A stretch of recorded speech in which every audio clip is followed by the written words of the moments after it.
Is Kojima and Death Stranding going to be there at your show? Death Stranding 2. Which show?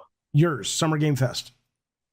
Oh, we haven't, nothing to talk about right now in terms of lineup. Okay, I'm going to do, this is yes, no, maybe. Here we go, speed round. Ready? Change the Game Awards so that every category, you list out the percentage of voting. So I know that Ragnarok was 5% away from winning Elden Ring's trophy last year. Why not show me where the votes are? Yes, no, or maybe?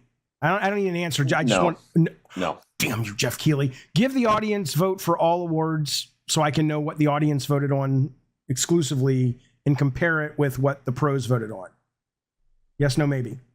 No.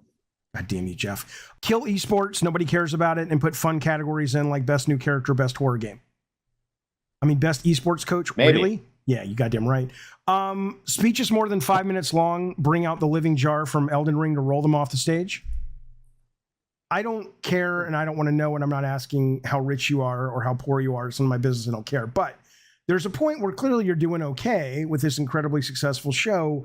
Where's the line, though? Like, I know, with the Bobby Kotick thing and the Activision thing, and there was the whole story that, and I loved it. I remember streaming it. I was high, but I remember that part where you were just kind of like, made it clear that we may nominate their games and award their games, but they're not participating in the show. And then it turned out later that that was sort of a co-agreement between Activision and the Game Awards. So whether it's a company that's kind of been put through the ringer with some of their behavior, or a company like Tencent, or no one's hands are clean. But it's like, where do you get to the point where you say that's too far for me? It's like, I want the best games on my show, but I mean, is that something you struggle with? I mean, how do you square that, and where's the line?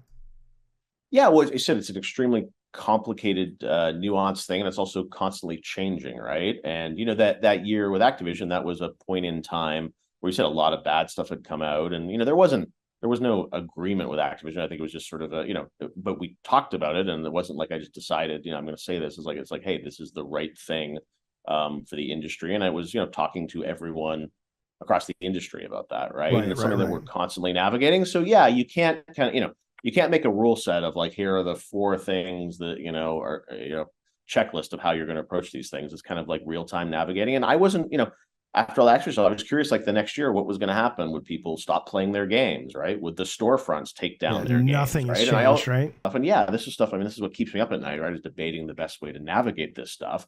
But it's really complicated. And, we're one part of the story. But as I said, it's like consumers can vote with their dollars, with what they play. Platforms can decide, do they distribute these games? And it's like, so it's, everyone has to decide what's the right way to navigate. I didn't know what was going to happen the next year with Activision Games. And then people seem to be fine, still buying Call of Duty and releasing games, talking about games. And the company, I think, to its credit, I think is like, tried to make changes. And so, but, I go into this with anything like the awards. People always say to me, it's like, when are you going to decide to, disqualify this company because of the working practices of this studio? Or, it's like, there's just so many layers to look at here. And it's easy to act like you're taking the high road when you're someone like me. But the more I think about it, like, you could take all of Activision's games off because you're like, that's bad. But then even, there are so many millions of people who get release and joy and escape from those games that have nothing to do with Bobby Kotick. And it's like, okay, well, is that the battle you want to fight? But you take away the ability to sort of highlight something that may really bring them joy. Well, that's just some of what you'll find on the full interview we did today with good sir Geoff Keighley. Geoff, thank you for coming by.